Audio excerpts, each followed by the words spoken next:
What's up guys, it's Brian here, and today I am bringing you the finished version of the Commando Bunker Battle MOC that I've been working on for about a month or so at this point. This is a MOC that I will be bringing to Brickworld Chicago, and if this video comes out right around when Brickworld Chicago is happening, and you happen to see it and you happen to be in Chicago or at Brickworld, come and see it. We're displaying a couple MOCs, me and my friends, and this is a MOC that you can see in person in Chicago. But without further ado, let me get into the full tour of this base. If you've just seen the last building segment, there's been a lot of progress made since that last segment, and I'm also just going to go over all the details as well for those of you who haven't seen the building segments or haven't been following for this whole journey. So without further ado, let's get into the whole MOC. And so just like that, here is the entirety of the finished battle scene. Now again, in the last building segments, you've seen the entire base you saw the entire base just about finished, including the interior. But what I haven't shown yet is the full exterior, the full battle, and all of the little nature details that I added in to just make this MOC finished and complete. It is 4 green base plates. It's just 2 by 2. I would have made it bigger. However, we don't have the biggest table at Brickworld, and a bunch of my friends are bringing things to display too. So I didn't want to take up too much of the display space with just my MOC. But I am very, very happy with how this came out, and I'm very excited to bring it to Brickworld to show off to you guys. So there's not really much of a story going on with this base. I just wanted to make something to display my old commandos and have all of the 3 commando squads in a MOC together. We've got Beta Squad, they're kind of spread out a little bit, but there's Scout and Gregor and Flare and Heater. We've got Rho Squad, there's Grayson, Doc, Backer, and Eights is up on the roof with a sniper rifle. And then we've got Delta Squad. We've got Scorch is down there, Fixer's right behind him, Boss is at the door, and Sev is just on the roof, sniping as well, but he's not really taking as much cover as Eights is, because, you know, Sev's kind of a bit of a crazy guy. So I just wanted to have a MOC that showed off the commandos in action and having the 3 of them be together, but I also wanted this MOC to be one of my best ever. I wanted to put a lot of effort in and add a lot of little details, and I have a lot of new pieces too that I use throughout this whole thing, like a lot of these tree pieces, as well as all these leaf pieces that you see on the ground here. These are mostly new pieces in my collection, and I wanted to really utilize them as best as I could. So again, the general story is nothing too crazy here. We just have some droids attacking a MOC. I wanted this to give like a classic YouTube vibe, classic LEGO YouTube with classic MOCs from back in the day. And you see these grunt troopers back here. These are actually helmets from Grandpa Clone Customs, aka GCC. So yes, those are custom helmets on official clone bodies, but I really love the way that those clones look, and I just really wanted to have these grunt troopers in a MOC because they really are so cool. So, starting with the exterior, you can kind of see how it's outlined down here. It's lots of dark tan, kind of going in this V shape, and there's a little mud patch right here. Now, this mud patch does have a function. It's actually covering up one of the connection points because this entire MOC is modular. I will show you guys that a little bit later on, how the whole thing comes apart into 4 sections so that it can transport to Brickworld easily. But basically, this little mud patch is just covering up one of the modular sections, and the trees are also covering up modular sections as well. Now, I added a whole bunch of olive green and little dark tan pieces, and some sand green and some brown, as well as some various plant pieces. Some of them are, again, more new to my collection. So if you've only seen older MOCs of mine, there's lots of new pieces being incorporated into this little terrain area. But I'm very happy with how the terrain came out. I think it looks really good, and I'm just very proud of it. I think this is one of my most detailed MOCs ever because of all the different colors and shapes and textures being utilized. And yeah, I'm just very happy with how this came out.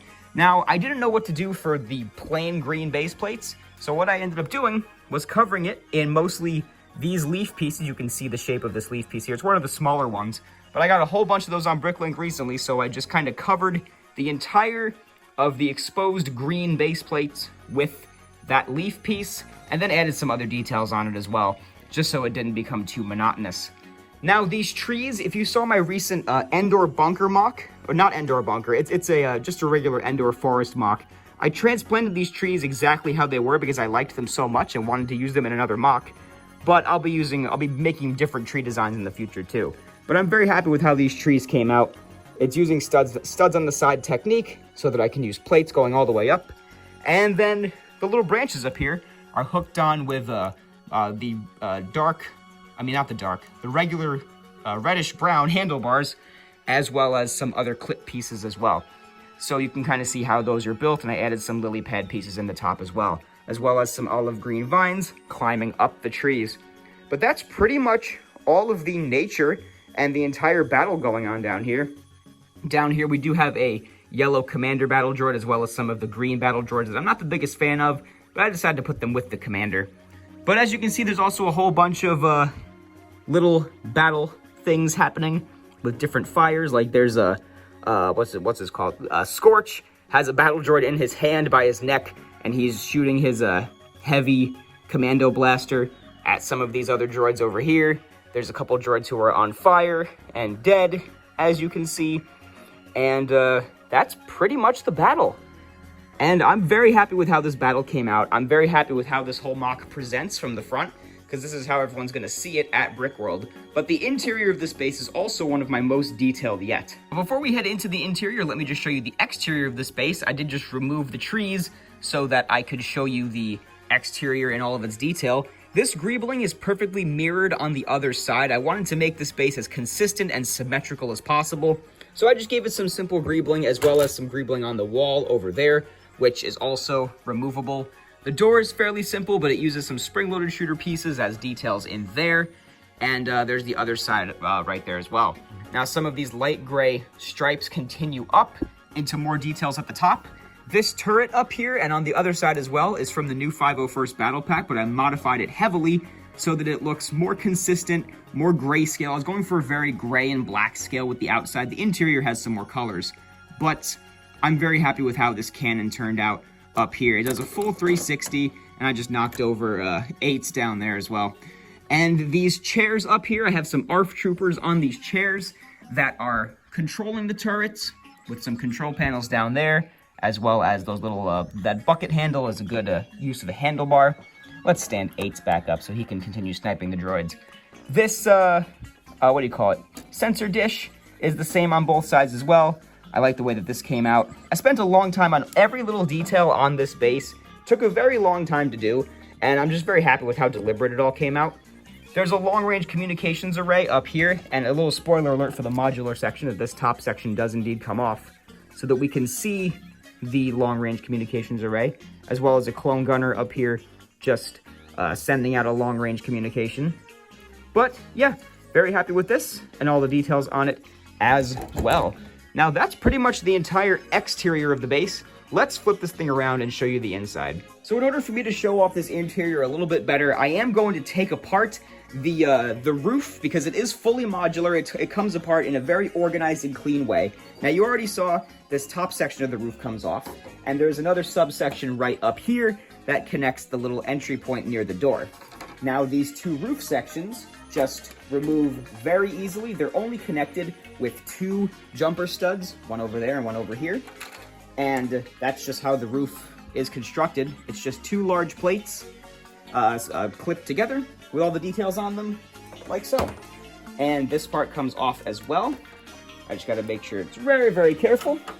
This entire middle section comes off as well, this pillar. It doesn't matter that I missed the bottom one for now, but that's how it's connected up there with those 2 jumper studs in there as well. And now we can see the interior in full detail and full light. So let's take a look inside and see what's in here. On this side over here, first of all, got some really nice wall details going throughout with these dark red macaroni tiles that I found on a pick-a-brick wall. I used them all throughout the whole interior, and it makes it look really consistent, very Republic. It's a very small interior, but again, most of this is going to be shown from the outside at Brickworld, so I didn't want to go too crazy on the interior details, or the interior size rather. But the details really are something that I'm very proud of. Here's a wall with a bunch of computers. Now this wall, and on the wall on the other side, does come out so that it can be modular and easily transported. And that is how it is constructed, as you can see.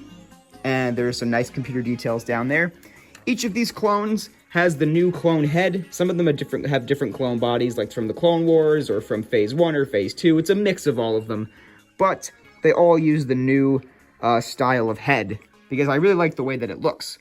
Now we have some commanders and officers and this ARC trooper over here, just kind of looking at a schematic of the battle on this little table right here. And you can see how that is built like so. Some more dark red underneath just to give it better accents. Now I use this clone commander with the old style armor just to give it some retro feel, as well as some other clone troopers over here as well. And then the ARC trooper, I believe this is either Colt or Hammer, I forget which one it is. I just like his dark red. It goes very well inside of this dark red, and I just think that looks really neat. Some crates back there using 4 bracket pieces kind of snapped together in a square. You can kind of see how that is done like so. There's a gonk droid right here, just to give it some extra little life. And let's see, this middle section, I'm not entirely sure what's supposed to be here, but I wanted to leave it clear for the door. The door does just kind of come out. It's kind of not in there very secure, but I didn't know whether I wanted to actually keep the door or not, so I kind of left it loose. But it does stay like so. There are some clones rushing out the door to get to the battle. There's an R2 unit over here, just kind of vibing. There's a little walker down here. This walker is actually from the 2010 turbo tank. And in one of the last building segments, somebody suggested that I make it more dark red instead of having it be all grayscale, which it was. So I added some dark red accents to it. And again, more clones with more GCC helmets, all rushing out the door. These 2 clones are opening this crate back here to get some helmets. This clone is grabbing a weapon from the weapons rack, which if I could take this out, you can see how this is built using a whole bunch of those headlight pieces.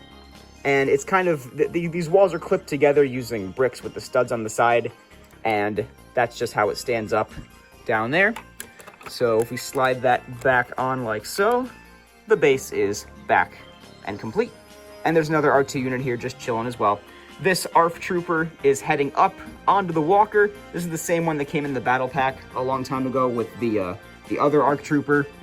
And so he's just climbing up the ladder, getting onto the walker, about to go join the battle.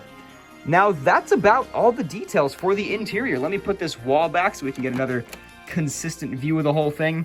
I really like the way that this interior came out. It's probably one of my best I've ever done. It is smaller than most of the ones that I've done in the past, but I put a lot of effort, a lot of attention to detail into this interior to make it as symmetrical and consistent, and I like the dark red accents used as well. But that's about it for the interior. Now let me show you the coolest part of this base, which is the way that it separates. So this is actually the last segment of the video that I am filming, because as you can see in this time lapse here, I have to take this MOC apart to bring it to Brickworld. So I took lots of photos and lots of videos of where all of these figures go on this MOC, so I can reassemble it in Chicago this coming weekend. Now you can see a pretty good layout of the MOC right here. You see more of the nature details kind of all exposed now with no more figures on top of them, and you can kind of see how exactly I built all the nature details. But because this MOC is modular, I want to show you exactly how this whole thing comes apart so I can transport it easily to Chicago. Now, if you look up here at the front section, now these 4 green base plates do indeed come apart completely. These trees come off very easily. They're just held on by a couple of studs, as you can see down here. Just like so. These are actually little Technic bricks that come apart. I'll show you that in just a second. And then this section down here, as you saw earlier, is just a little cap right here, and you can see the divide going all the way down. That was one of my biggest challenges in this MOC, because there was a lot of times where I just wanted to like build normally, but I had to be very conscious of where the plate borders were so that I could actually make sure the whole thing comes apart nicely. Now, it's just connected with 3 little points. Actually, I think there's 2 down here, but you saw how those separated up there. There's 2 little Technic, what do you call them? Technic pins right there.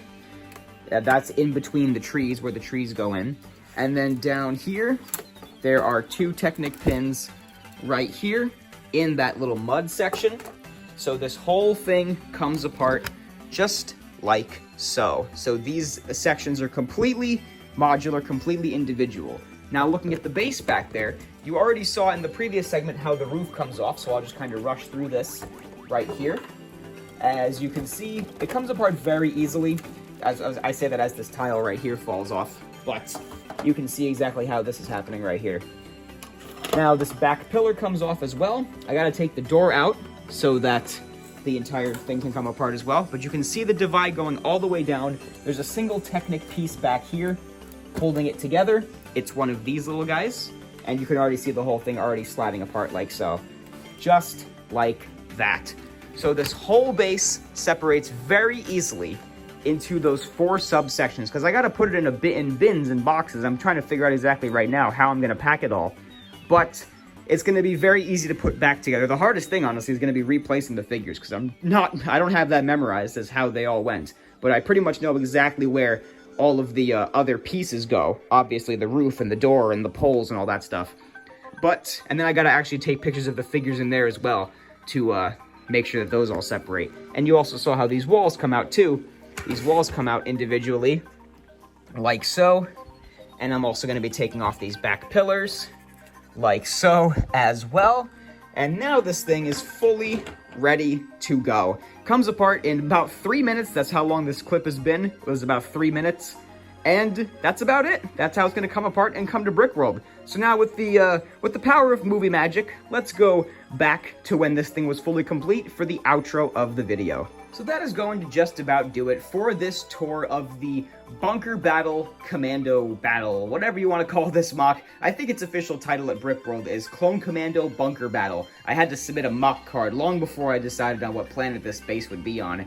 So I just put Clone Commando Bunker Battle as the name of this MOC. I never actually decided on a planet for this MOC, but I don't really think I need to. I really like the way that this MOC came out. I think it really exceeded my expectations for what this MOC would turn out to be. I was originally thinking of just doing some vignettes to show off the clone commandos, but I really wanted to give these commandos their time in the spotlight and some moments of glory for them to be on display at Brickworld. I know it's been a long time since these animations came out, but I always see comments saying like, hey, I'm rewatching Beta Squad, I wish that you would make more, and I'm just so happy to have this series, it's so nostalgic to me, etc, etc. And I really, really appreciate those comments. So this one goes out to all the long-term Beta Squad and Rho Squad fans out there. This MOC is dedicated to you guys, and I'm just so thankful for your support throughout all of the years, especially back when these commandos were at their high point, at their most famous. Now, of course, I can't animate with these commandos anymore. They really have no clutch power. Gregor's right arm doesn't even like to hold itself up on its own. That's why he's standing in the back of the battle. But I figured I would be able to put them into a MOC, bring them to Brickworld, and let people who want to come see them in a battle, just like old times. So thank you guys very much for watching, and thank you to those of you who are following along for this whole series as well. I really appreciate your support in this new MOC, and this is my first MOC in the new house, at this new building space of mine, and I'm very excited to build a lifetime of MOCs here in this new Lego room. So this is just the beginning of the new Watermelon Studios and new MOCs that I will be making in the future and new content that I'll be making for you guys as well. So thank you guys very much for watching. Leave a thumbs up if you enjoyed. Leave me a comment down below. And be sure to go ahead and subscribe if you have not. Thank you again for watching. This has been Brian from Watermelon Studios. Peace out, guys.